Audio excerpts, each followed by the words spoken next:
committee. There is logic there, Mr. Speaker, because they got an opportunity to go through the evidence which were adduced by the Assembly when they were impeaching the governor. Mr. Speaker, I see wisdom there. I know, Mr. Speaker, that during the impeachment of Governor Wambora, the Senate of the Republic of Kenya had a committee of 11.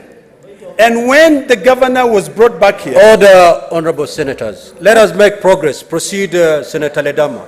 Proceed. Thank you, Mr. Speaker. When, Mr. Speaker, please protect me from... Senator, you're fully protected. Can you proceed, Mr. Speaker.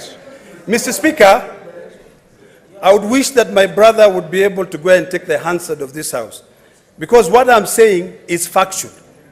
When Senator Boni Halwale, and I'm very happy to see him being proposed here to sit in this committee, and trust me, Mr. Speaker, this House will decide. And the beauty of this process going through a committee is because the Senate will be given a second chance, to be able to have a bite on the cherry, Mr. Speaker.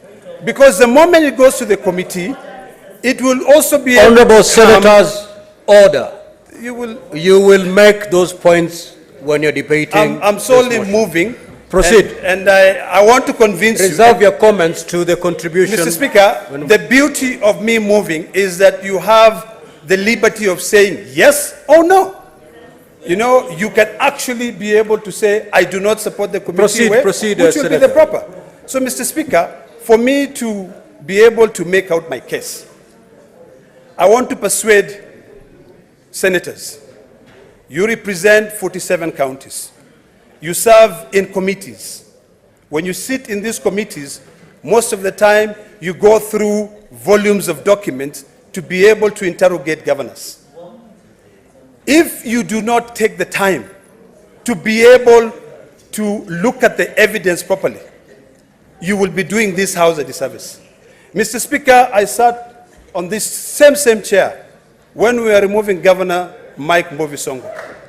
And on that particular day, Mr. Speaker, the senators did not even have a chance to interrogate the governor who was being removed. The two lawyers made their cases there, and then after that, we went on camera. After going on camera, we came back in and we voted. I want to beseech these members, honorable members who are here. Well, I'm not discussing on the merits or demerits of the case.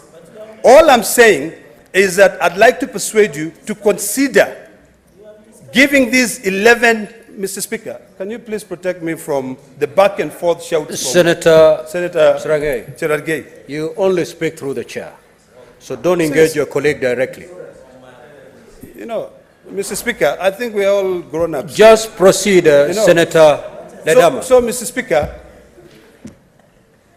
I want to plead with you that ultimately the 47 delegations will make their choice. They will decide whether to impeach, to confirm the impeachment of the governor, or whether to give the governor another second chance to continue. The only thing that I want to persuade you today is that for the history of this nation, and also for the importance of this House, whenever you point a finger, remember that there is a finger which is pointing right back at you. And the impeachment process is a very painful process to go through. And it is important for us to know the consequences and also the unintended consequences. I don't really care how anyone votes. I think all of us will vote based on their own conscience.